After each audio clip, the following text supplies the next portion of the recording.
and I'll be going through the PowerPoint and webinar today, introducing you to our new toolkit, which is both a physical publication, but it's also available online, which we'll talk a little bit more about. There will be time for questions. However, you'll notice that you're all muted, and so please submit your questions in the chat box over to the side, and we will answer them at 2 points during the presentation. So I'm going to go ahead and get started. Let's see. There we go. Okay, so first of all, just a little bit about the opportunity agenda. Most of you are probably familiar with our work, but if you're new to us, we are an organization that's been around for about 8 years now, and we work on a variety of issues. We really try to take research and analysis and try to translate the research that's out there, either public opinion research or cultural, social science research and media analysis, and translate them to things that people can really use through tools and trainings. And we work directly with partners on campaigns, usually around communications, but really with the idea of trying to move strategic audiences to action. And so we've worked on a number of different issues over the past 8 years. We're doing a lot of work on immigration and criminal justice and housing currently, as well as work around the perception of black men and boys. And most of these are covered in the toolkit, which includes guidance around talking about each of these issues. And our overarching goal is to build the national will to expand opportunity in America, and that is also our mission statement. So this is our newest tool. We introduced it last year. It's called Vision, Values, and Voice, and it's a communications toolkit. This is our second communications toolkit broadly, but we've also done toolkits around several specific campaigns. And the toolkit really tries to cover a number of different topics. So we start out with some big picture thinking. We spend some time talking about communication strategy, how that should fit in with the larger goals of your organization, how you should be thinking about communications and approaching it with limited resources, obviously. We talk a lot about framing and messaging and narrative. I'll talk about those things today as well. Then the toolkit also has a section on media outreach, so that's working with reporters, writing sample press releases. There's about letters to the editor and op-ed strategies. And then finally about building a message, which I'll also talk about today. Really, what are the elements of a strong message that is likely to persuade the strategic audiences that we need to move our actions forward? So some of the tools in the toolkit are these sample media materials. Sample media materials. There's also messaging flashcards, which cover some of the issues that I was talking about earlier. And these are actual, in the physical version of the toolkit, these are flashcards that you can actually, they're perforated, so you can tear them out and make a little set for yourself and take a look at any of the kinds of really brief advice and talking points that you might need in, say, an interview situation. There's also places where you can create your own. And online, you can also create your own flashcard. And then the online toolkit. So this is what the online toolkit looks like with the message, building a message section, and it guides you through building a message, and I'll talk a little bit about that later. But the online toolkit is at toolkit.opportunityagenda.org. And these are the rest of our kind of online presences. So please go ahead and visit our website. Follow us. We are OpAgenda on Twitter. Alan Jenkins, our executive director, is Opportunity One, and I am at Julie Fisher Rao. All right, so you notice that we have some comic elements to the graphics going on here around the toolkit, and that's because the toolkit also introduces a new social justice superhero, and her name is Helvetica Bold. And this is the result of a collaboration with Gan Galan, who is an artist who has been working in comics related to social justice issues for a while now. So we collaborated with him and asked him to create a social justice superhero for us, and he created Helvetica Bold. Helvetica's story is both online and in the physical version of the toolkit, but she starts off as a mild-mannered advocate who's having trouble getting her story across. And then a series of events happen. You'll have to take a look at the toolkit to see the full story. But she transforms into a powerful advocate who can speak through values and tell these stories in effective ways to really overcome some of the challenges that we are all seeing around telling our stories on social justice issues.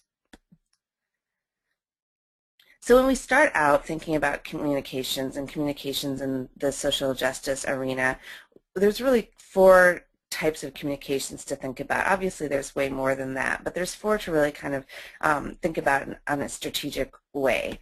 The first being branding. This is a pretty easy one. It's who are you, why should people care about what you do, why should they give you money, and so on and so forth. There's also campaign communications, which is really how to get that win, that short-term win that we all need, the 50% plus one for audiences that we all need in order to move most of our issues forward. There's crisis communications, and this is really making sure that we're prepared for those moments when we may come under attack from opponents. And we've seen what happens in some cases when people are not prepared for those kinds of situations and don't have a good crisis communications plan.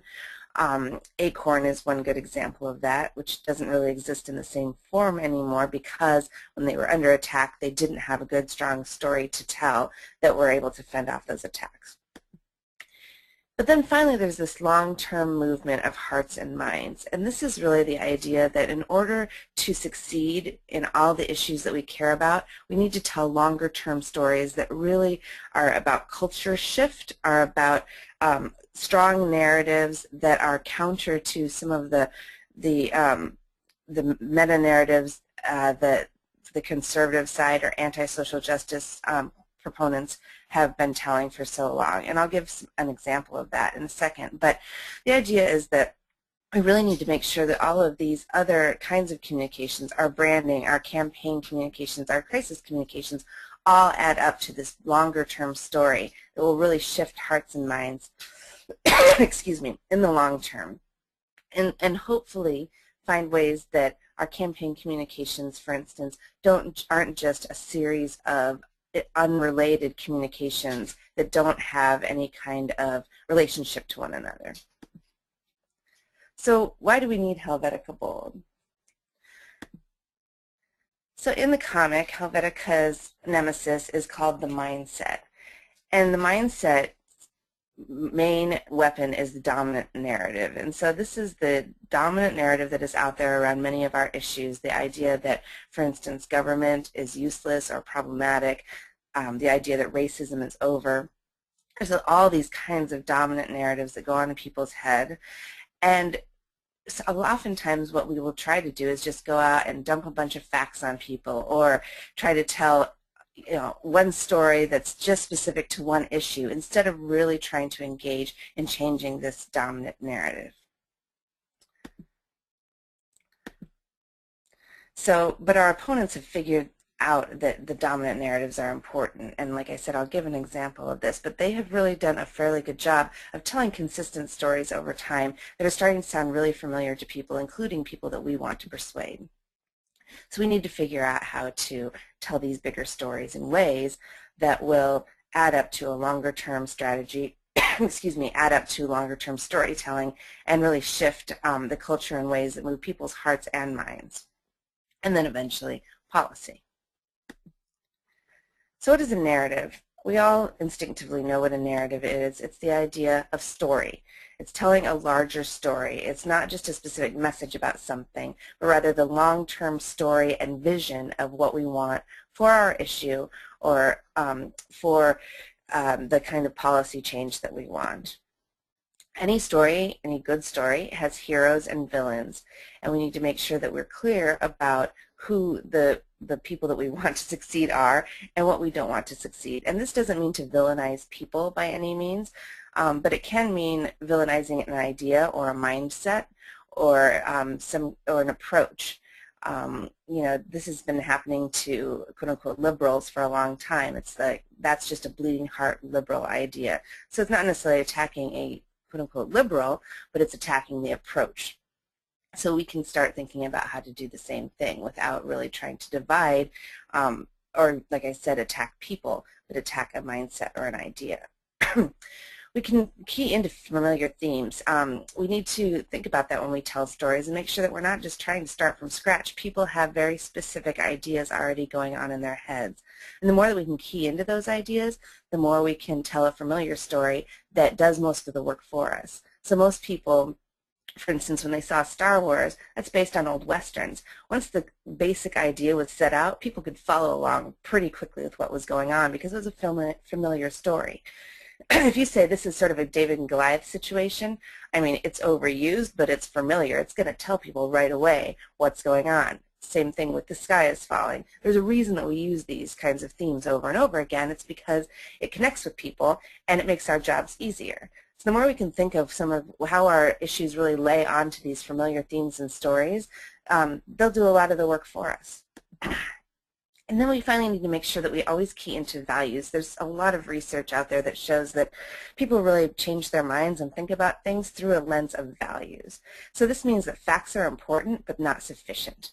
We need to make sure that they are framed under a bigger story about what really matters to people, and that's a much more core place than the way people think about facts. And then finally, every story has a moral, so we need to make sure that that's clear. Don't leave our audiences wondering what the moral of the story is. We can make it pretty clear that the moral of the story is the kind of change we need is right for the country and for the folks who we are working with and for. So this is an example of one dominant narrative that has been out there, and it's really the idea that welfare is bad for low-income people, people who are poor.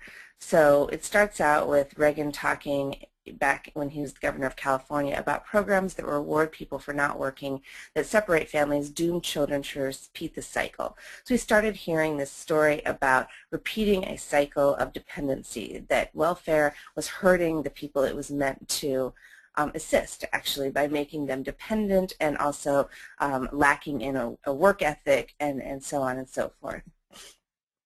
And then Charles Murray's book, Losing Ground, talked about illegitimacy and welfare dependency caused by changes that social policy made in the rewards and penalties that govern human behavior. So these are government programs that are hurting poor people, essentially, is his point.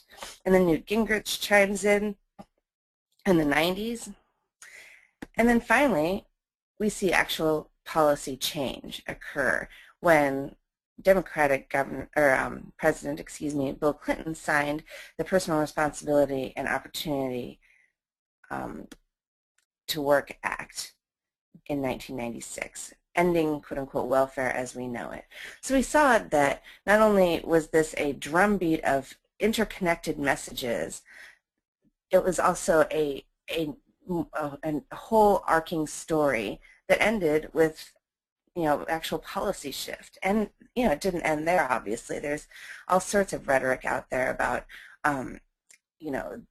poor people and how they what their motivations and character is like. And we didn't see that back when the war on poverty started. That was a different kind of narrative, and it changed over time. So the good news is that these narratives can change. The bad news is that some folks have been better than us, in some cases, at telling these larger narrative stories.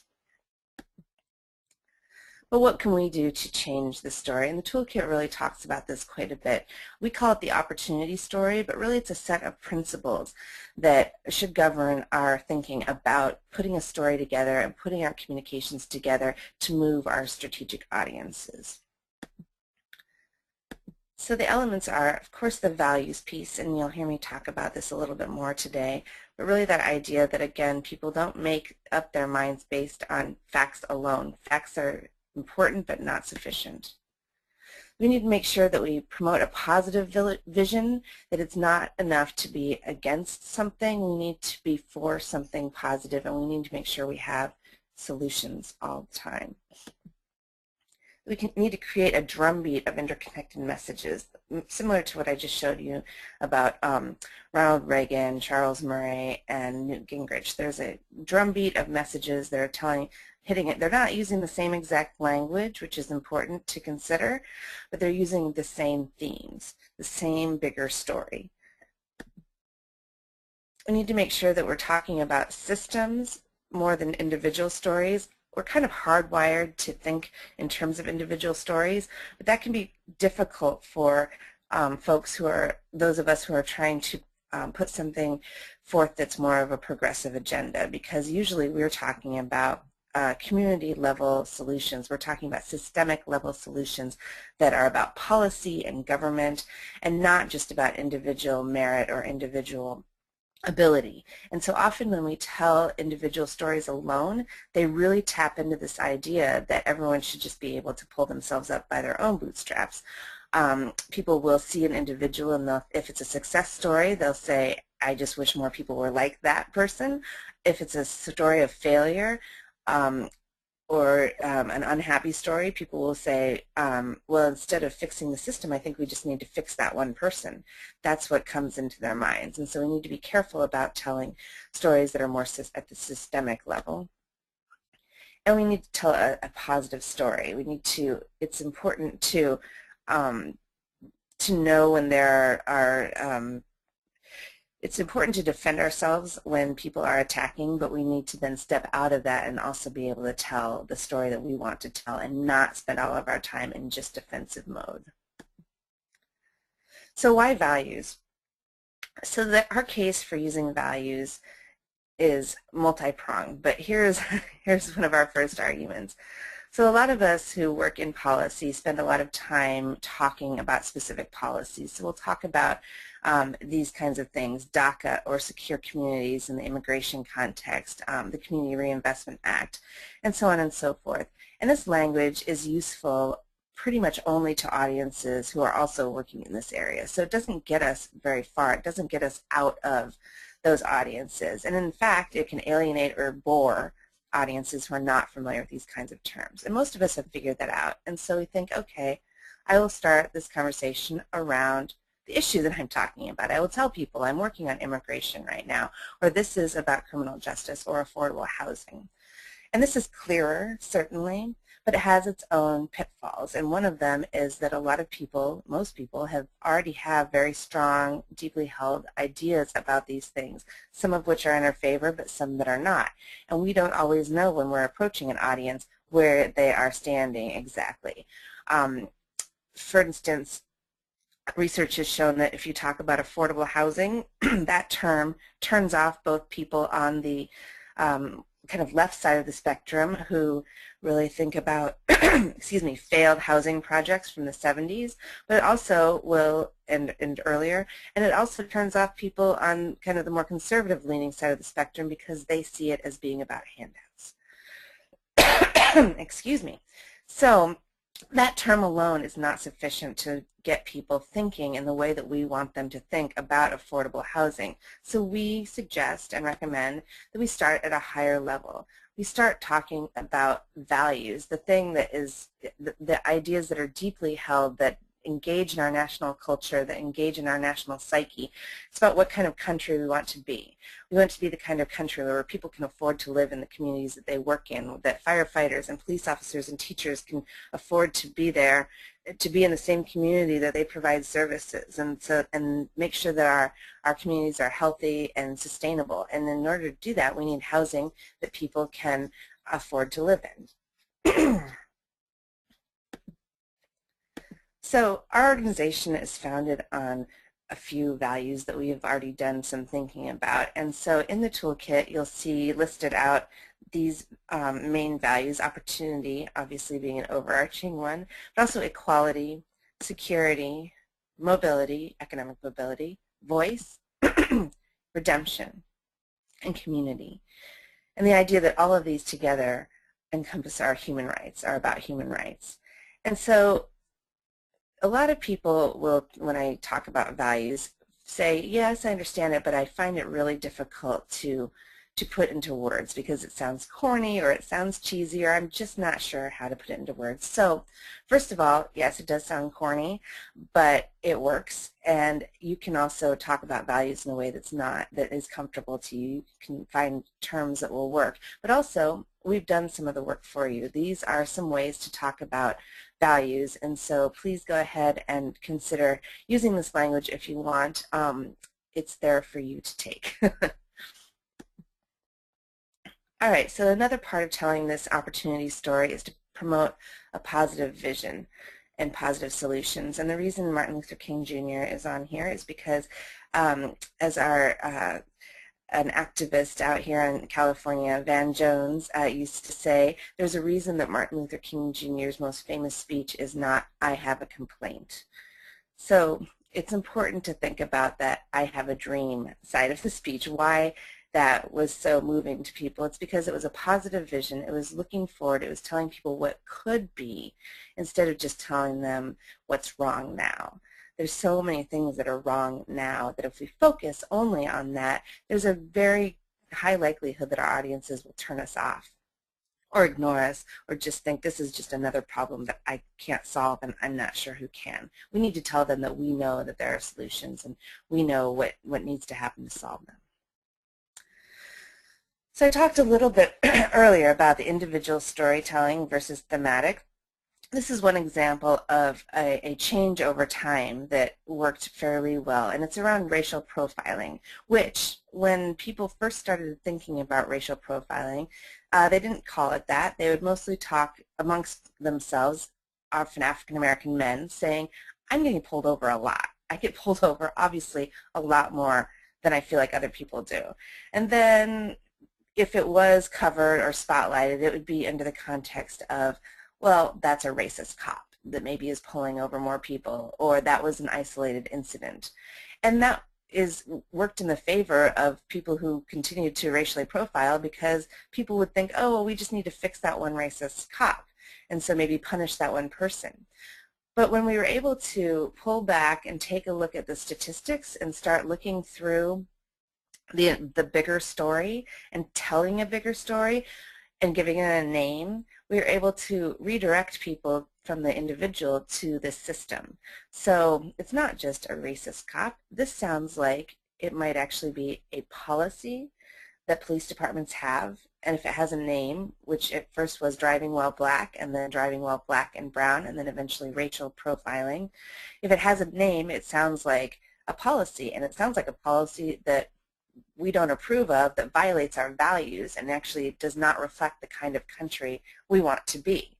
So it follows that we all have a responsibility to fix it if it's a widespread policy like this. Not just punish the individual racist bad apple cop, but actually fix this widespread damaging policy. And so it's not like this has solved all the problems, obviously, but we have seen that people do want to distance themselves from the term racial profiling. It is largely universally agreed that it's a wrong thing, that it's not the kind of country we want to be, and it's not the kind of policies we want to have. Just a quick note on one strategy that we often employ around myth busting. I would argue, and many researchers would actually argue as well, that myth busting, and that's repeating a myth that's untrue in order to actually tell people the truth, does more harm than good. Because when we repeat the language of our opponents, we're just leaving our audiences with more of their language. There's research that shows that people often remember the myth more than they remember the truth, particularly if you're just stating myth, immigrants commit more crime than native-born people. Truth, immigrants do not commit more crime than native-born people. What you've done there is repeated immigrants and crime twice now, and a lot of people will walk away with that idea. And myth busting goes beyond just that myth truth kind of format. This sign is another example. Do not blame immigrants for terrorism. Don't put immigrants and terrorism on the same sign. It's just not necessary. There's so many positive stories that we can tell in order to combat a lot of the untruths and outright lies that are out there. But we can tell those stories without repeating the lies, and we need to think about how we can do that more strategically, because there's a lot of this myth-busting going on out there. And as I said, people will walk away. They've done studies on this. The CDC did a study about flu vaccinations, and they showed that when they did the myth-truth format, people more people would walk away with the inaccuracy, or a higher percentage anyway. And so it's just not good communication strategy, and there's much better ways that we can tell our stories. All right, so I'm going to take questions now. If there are any questions in the chat box, go ahead and let me know. Otherwise, I'll move on. I have one question that I think is important to let people know. Is the question is, will this PowerPoint be made available to participants, and will a recording of the webinar be available? And the answer to both is yes. We will be sending out, once we splice it and prepare it, we'll be sending out the entire PowerPoint with the audio to everybody who's attended today. So hopefully that can be used as a resource. And Julie, I have one more question actually about stories. The question is, when is it appropriate to use individual stories, if ever? Since you stated earlier that we want to kind of avoid individual stories and focus on stories that reflect more systemic problems that we can change. Sure, great, thanks. And that's my colleague Elizabeth Selms, who is coordinating the webinar, and will be sending out this information afterwards. Yeah, so individual stories are an important part of our strategies, because we're encouraged to use them by the media and by many other people who find obviously stories about individuals compelling and meaningful, and there's also an opportunity for people who are directly affected to get their stories out there and have their voices heard. But I feel that they need to be structured very carefully, and structured in ways that point immediately back to the systemic issue that we're trying to talk about. So, for instance, you might have somebody who has been working within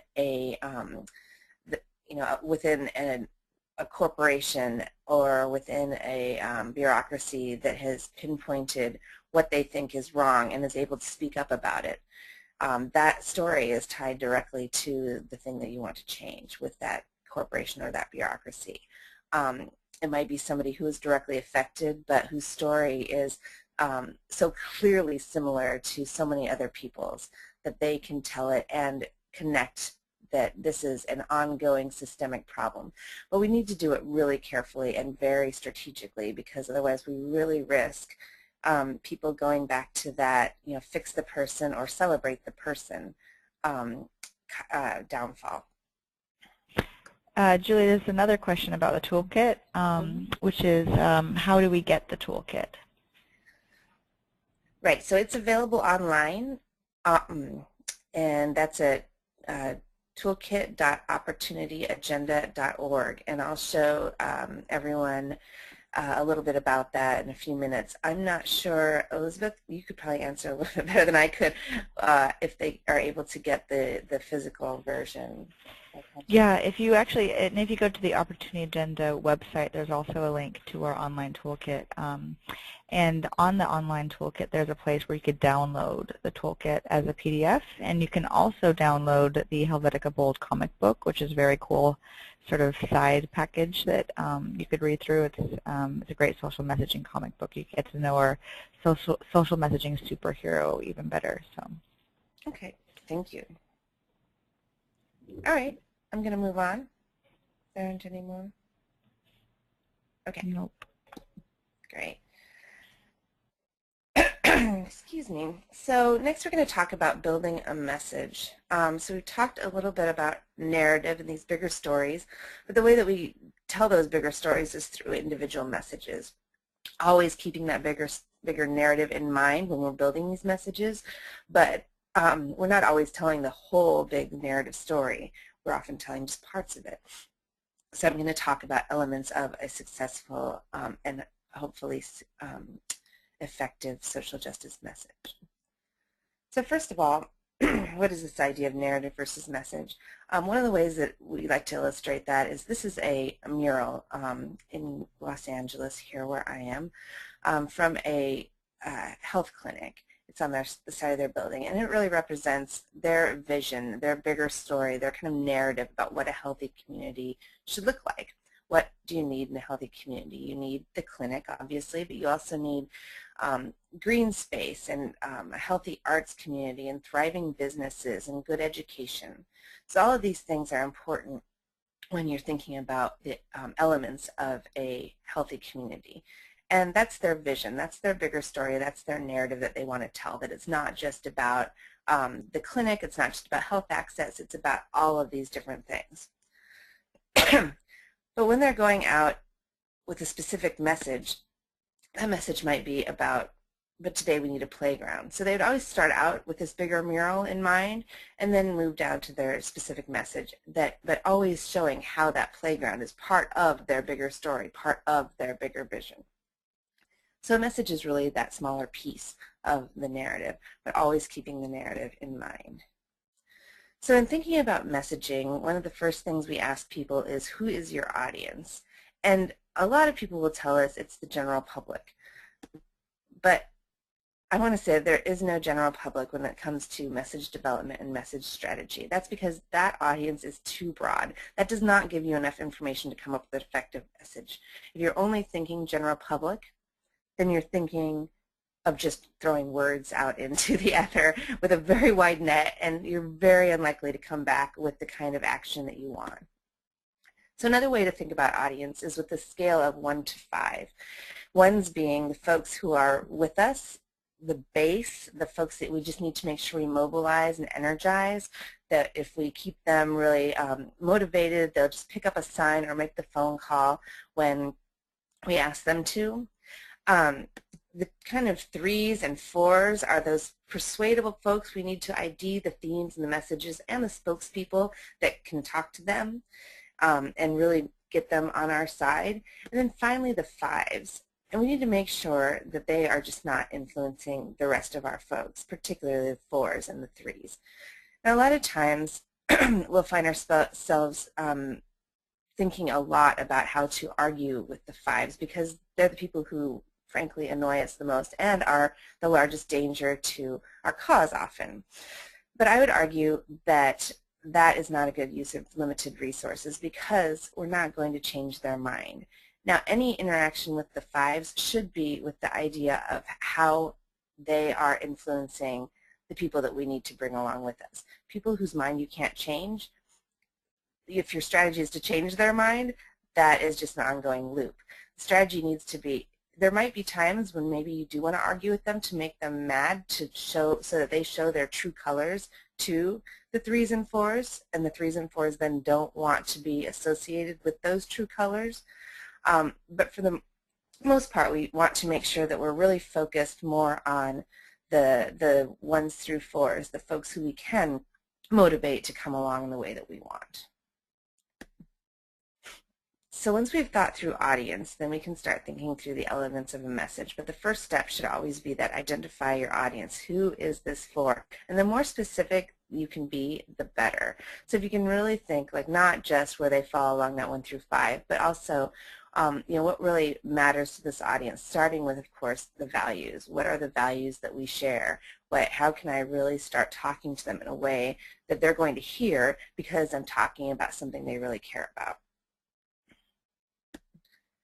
So first thing, VPSA, and a VPSA is value, problem, solution, action. The first thing is a value. What is at stake? Why should people care? What do our audiences really value? And why does this issue matter to them? We should frame our problems as a threat to those values. A lot of times we will just lead our message with the problem. Problem, problem, problem. So many problems out there. So many that people can't necessarily connect to the larger story that they care about. Excuse me. So that's our job, to find how to connect the problem that we want to solve to our strategic audience's stories, to their lives, to their values, to what kind of country they want to live in, to what kind of people they want to consider themselves. And that is a very careful framing of the problem, not just framing the problem as that it hurts a certain group, for instance, because that might not fit into the strategic audience's bigger story, but rather that because it hurts a certain group, it hurts all of us. Making sure that we make that link, making sure that we frame the problem in that way.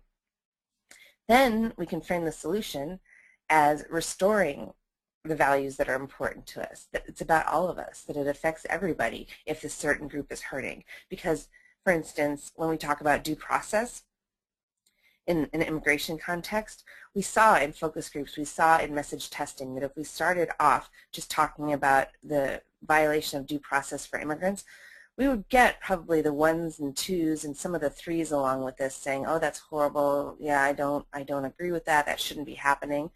But there are other groups who could be persuaded, who are just much less sympathetic, much more focused on the individual choices that certain immigrants may have made, and much less focused on the idea that, of due process. But if we started off with the value of due process, and we said this is a deeply held value, the idea that everyone has access to lawyers and judges in our country. It's one of the values that our country was founded on. But people are being denied this in this country based on often things like immigration status. We need to make sure that everybody has access to lawyers and to courts. When we framed it in that way, we were bringing on even more 3s and 4s because they saw that bigger value and they saw it being violated and they didn't like it. And then their sympathy actually started turning towards immigrants who they had previously been a little bit hostile about. So it's not about ignoring the group that's being hurt, it's about framing it in a way that brings people along, that they can hear, and that gets into the things that they care about, and then we can add to what they should care about. And then finally, we need to have a concrete action to ask of people. Just spreading the idea that there are problems out there and that there might be solutions is not sufficient. There needs to be something that people can really do in order to become involved and move the needle forward. So what is a VPSA? It's a lot of different things. It's a very good strategy for a letter to the editor or an op-ed in long-term form, but it can also just be a way to organize your thoughts if you're about to go into an interview or if you're thinking about writing anything from a tweet to a much longer piece. Just trying to think, how can you include those 4 elements or at least allude to them, and values and solutions being among the most important in there. So this is what excuse me, the flashcard looks like in the hard toolkit, and you'll see that there's a place to write in all of these things. And then you can also build a message online, and I'll show you that in just a second. So again, we've done a little bit of work already on wordsmithing certain values. So when you're starting to build a message and you want to think, you're struggling with thinking about what the values, the shared values are that you share with your audience, this is a place to start, maybe just to help your brainstorming. But these are values that are pretty core to our American ideals and our American principles, and that can move a lot of audiences. But it's important to be, pretty specific when you're thinking about values. Just saying this is about values is not really sufficient. It's getting people a specific value that they care about and building a message around that. So in describing the problem, again, we suggest framing the problem as a threat to the values. We also need to make sure that we use our facts very carefully, and one way to do that is to use social math. And this is the idea of really breaking down big numbers into manageable chunks that people can understand. So even just saying 2 out of 3 instead of your percentage can help with people who are less good with picturing numbers. But really telling some kind of story is even better. So for instance, saying something along the lines of the equivalent of 7 school buses full of children miss school every day due to preventable illnesses in our school district, or something along those lines. People can actually picture that number of kids rather than just saying whatever that number might be, 500 children. And then we need to make sure that we balance, when we're describing the problem, the systemic and human. Often we will hold up, as I said, an individual story as an example of how a problem is affecting people. We need to make sure that those stories connect to the thing we want to change so that people don't just focus on that individual. To present the solution needs to support that vision and support those values. We need to make sure that it connects to the bigger story that we're trying to tell, obviously. We have a lot of solutions out there because we're thoughtful, proactive people, but really in messaging, it's really about being careful that the solution, the problem and solution that you're choosing to use are telling that bigger story that you want to be telling, are really matching up with the audience and how you want to activate them, because it's about getting information out there, certainly, but mostly this kind of communications is about activation. It's about moving these audiences so that they can be helpful to us in actually changing things and changing the policies that we need to have changed. And so messaging is really figuring out how to tell these stories to activate people. So we need to be careful about the problems and solutions we share and make sure that they're all pointed towards some level of activation. It's important that we assign responsibility. We often use way too much passive voice in our communications, that things are happening or laws are passed or families are separated. We need to make sure that we're telling stories about responsibility and making sure that then we are assigning responsibility for who needs to change things. These things aren't just happening out there. People are making them happen, and people can make them happen in a different way. But and we need to be specific about that. Often we'll be talking about government, for instance, and we might be talking about government in ways that are critical. But it's not true that government as a whole is doing something wrong or doing something bad in our issue. And in fact, doing that just underscores some already negative stories about government that are not good for our movements in general. So instead, we need to talk about the specific entity within government that needs to change, the specific person, perhaps even, who needs to do something. Things don't just happen. This specific person should do it, do something different, and that will actually change things. And finally, the call to action. And one good way to think about this is that a really solid action is something that people can picture themselves doing. So whether it's picking up a phone or sending an email, something very specific. Sometimes our action will just be learn more, quote unquote, and I find that a little too vague. Obviously, we want people to know about our issues and understand them, but again, we are moving towards activation because that's where change happens, and communications in most of our areas are toward change. So that's the whole point of it. So trying to think of something very concrete that people can do, and also just to get them in the habit of doing stuff for you.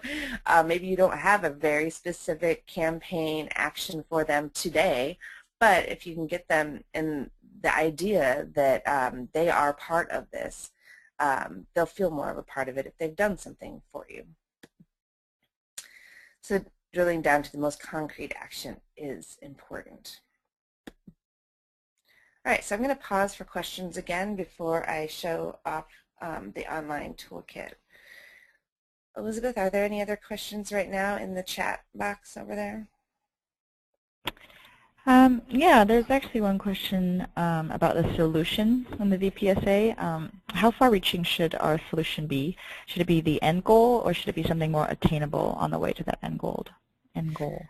Well, that's a good question, and I think that again is about how communications plays with the specific goals of your campaign at the time.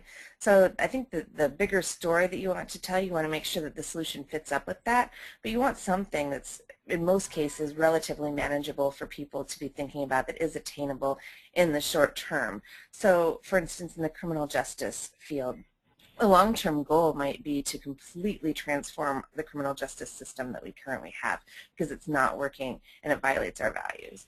And so we need to constantly tell that story, that criminal justice system is not working on a number of different levels. You know, there's disparities in race, in class. It's not working in rehabilitation. It's not preventing crime. One of the things that we can do to attain that is to radically rethink our sentencing, and so then go to a solution around sentencing. So the solution can be more attainable, but always telling that longer-term story as well. Great, thank you. Also, going back to myth busting, you know, there's a lot of false information out there, and you know, sometimes you really do want to counter that. So how can we counter that information without falling into that myth busting trap? Sure, that's a great question. I think one of the most important things is just to really consider when we see something that's false, take a deep breath and consider how we're going to talk about it. And when we consider that, look through how we intend to talk about it and make sure that we are not repeating any of it, any of that language. Instead of saying immigrants don't commit more crime than native-born people, say, here's some realities about crime statistics in our community. Here's how safe our community is. Here's how safe these communities are. Here's some statistics about what is actually happening with crime out there, or what's actually happening with immigration. But moving away from that completely and stepping out of our opponent's frame into the story that we want to tell. One of the places that we find myth-busting happening a lot is with reporters in interviews, because the reporter will ask, isn't it true that, and then tell you a lie. And your first instinct is to say, no, it's not true that, and then to repeat the lie. But instead, we need to really practice thinking about how to say, you know what this is really about? It's really about the kind of community we want to live in and how we treat people in that community. And then move on with that, or to tell people what the story really is about in an affirmative way. Because again, the more we repeat our opponent's stories and language, the more we're just, you know, solidifying it out in our strategic audience's heads. Great, and just a reminder to everyone listening, if another question pops up, you can submit it in the question box, and we can actually answer that way as well. So if you have more questions, don't be afraid to ask. Yeah. Okay, so I'm going to just show you a little bit about how our online toolkit works. Really quickly. You can see my screen here.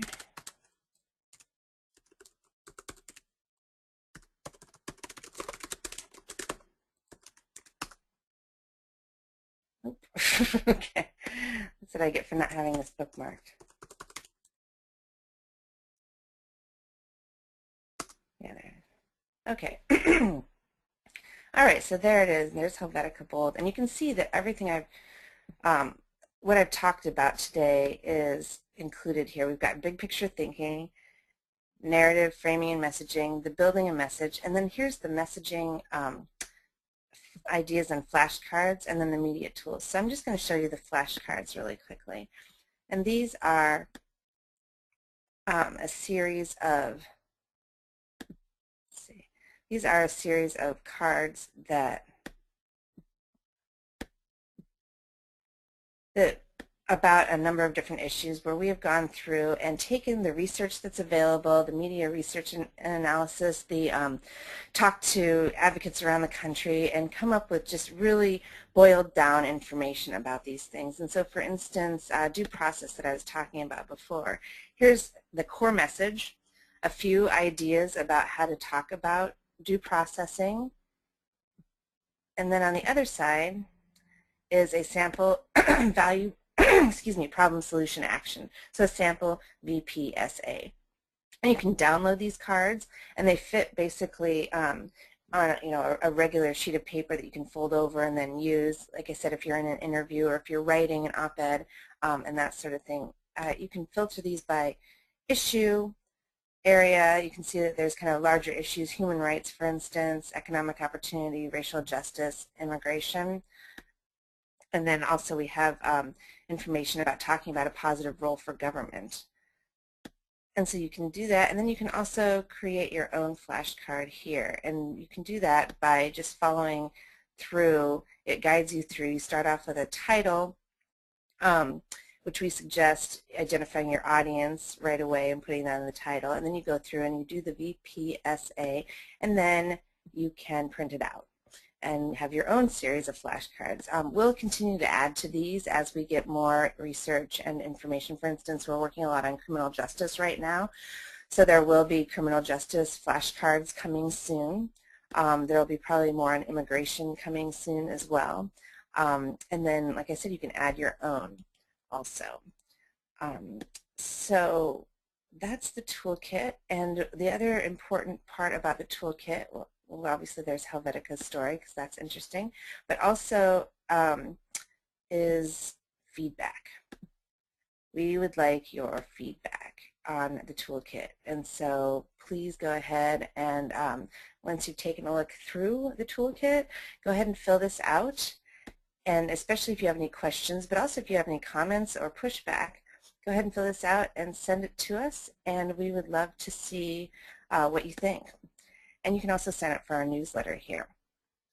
So that's the toolkit. I don't know if there's any other questions right now, but otherwise I think we can. No questions. Okay, I think we can sign off a little early then. So thanks everyone for joining us. We really appreciate it. We hope that you can use this new tool to really further your thinking about strategic communications around social justice issues. And please go ahead, take a look through it, give it a shot, and then, like I said, let us know what you think. So thank you so much. Thank you.